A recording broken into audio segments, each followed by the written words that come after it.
ನಮಸ್ಕಾರ ಸ್ನೇಹಿತರೆ, news junction YouTube ಚಾನಲ್ಗೆ ನಿಮಗೆಲ್ಲ ಸ್ವಾಗತ.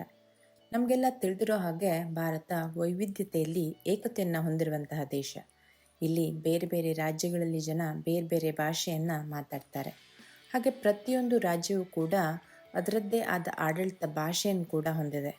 ಒಟ್ಟಾರೆ 22 ಭಾಷೆಗಳನ್ನು ಒಫಿಷಿಯಲ್ ಲ್ಯಾಂಗ್ವೇಜಸ್ ಆಫ್ ಇಂಡಿಯಾ ಅಂತ ಘೋಷಣೆ ಕೂಡ ಮಾಡಲಾಗಿದ್ದು, ಸಂವಿಧಾನದ 8ನೇ ಶೆಡ್ಯೂಲಲ್ಲಿ ಅದನ್ನು ಸೇರಿಸಲಾಗಿದೆ. ಈಗ ಬಂದಿರೋ ಸಮಸ್ಯೆ ಏನಪ್ಪ ಅಂತಂದರೆ, ಗ್ಲೋಬಲೈಸೇಷನ್ ಆದ ನಂತರ ದೇಶದ ಬೇರೆ ಬೇರೆ ರಾಜ್ಯದ ಜನ ಉದ್ಯೋಗ ಅರಸ್ಕೊಂಡು ಮೆಟ್ರೋಪಾಲಿಟನ್ ಸಿಟಿಗಳಿಗೆ ಬಂದಿರೋದು. ಅದರಲ್ಲೂ ಸಿಲಿಕಾನ್ ಸಿಟಿ ಎಂದೇ ಪ್ರಸಿದ್ಧಿಯಾದ ಬೆಂಗಳೂರಿಗೆ IT ಉದ್ಯೋಗ ಅರಸ್ಕೊಂಡು ಬೇರೆ ಬೇರೆ ರಾಜ್ಯದ ಜನ ಬಂದಿದ್ದಾರೆ. ಇವರು ಇಲ್ಲಿ ಹಲವಾರು ವರ್ಷಗಳಿಂದ ನೆಮ್ಮದಿಯ ಜೀವನವನ್ನು ನಡೆಸ್ತಾ ಇದ್ದರೂ ಕೂಡ ಇಲ್ಲಿನ ಸಂಸ್ಕೃತಿಯಾಗಲಿ ಭಾಷೆಯನ್ನಾಗಲಿ ಕಲಿತ್ಕೊಳ್ಳೋಕ್ಕೆ ತಯಾರಿಲ್ಲ.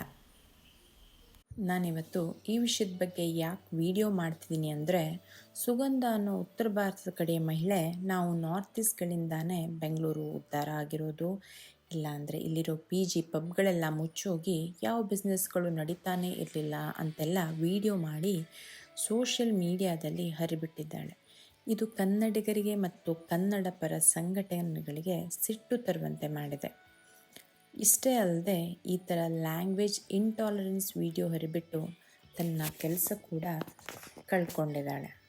ಸ್ನೇಹಿತರೆ, ನಾವು ಜರ್ಮನ್ಗೆ ಹೋಗಿ ಸೆಟ್ಲ್ ಆಗಬೇಕಂದ್ರೆ ಜರ್ಮನ್ ಲ್ಯಾಂಗ್ವೇಜನ್ನು ಕಲಿತೀವಿ. ಅಮೇರಿಕಾ, ಕೆನಡಾ ಇನ್ನಿತರ ಫಾರಿನ್ ಕಂಟ್ರಿಗಳಲ್ಲಿ ಸೆಟ್ಲ್ ಆಗಬೇಕಂತಂದರೆ ಇಂಗ್ಲೀಷ್ ಅಂತೂ ಬೇಕೇ ಬೇಕು. ಆದರೆ ಹಲವಾರು ವರ್ಷಗಳಿಂದ ಬೆಂಗಳೂರಲ್ಲೇ ಇದ್ದು ಇಲ್ಲೇ ಬದುಕನ್ನು ಕಟ್ಕೊಂಡು ಇಲ್ಲೇ ಪರ್ಮನೆಂಟಾಗಿ ಸೆಟಲ್ ಆಗಿರೋರಿಗೆ ಕನ್ನಡ ಕಲಿಯೋದು ಅಂದರೆ ಆಗಲ್ಲ. ನಮ್ಮ ದೇಶದಲ್ಲಿ ತುಂಬ ಜನರ ಮಿಸ್ಕನ್ಸೆಪ್ಷನ್ ಏನಂತಂದರೆ ಹಿಂದಿ ರಾಷ್ಟ್ರಭಾಷೆ ಅನ್ನೋದು. ಆದರೆ ನಮ್ಮ ದೇಶದ ಸಂವಿಧಾನದ ಪ್ರಕಾರ ಸಂವಿಧಾನ ಅಂಗೀಕಾರ ಮಾಡಿದಂತಹ ಎಲ್ಲ 22 ಭಾಷೆಗಳು ಕೂಡ ರಾಷ್ಟ್ರ ಭಾಷೆಗಳೇ ಆಗಿವೆ.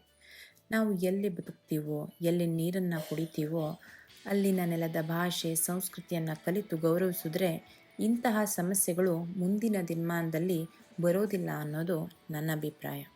ಸ್ನೇಹಿತರೆ, ನಿಮಗೆ ಈ ವಿಡಿಯೋ ಇಷ್ಟ ಆಗಿದ್ದರೆ ನ್ಯೂಸ್ ಜಂಕ್ಷನ್ ಯೂಟ್ಯೂಬ್ ಚಾನಲ್ನ ಸಬ್ಸ್ಕ್ರೈಬ್ ಮಾಡಿ, ಲೈಕ್ ಮಾಡಿ ಮತ್ತು ಫಾಲೋ ಮಾಡಿ. Thank you.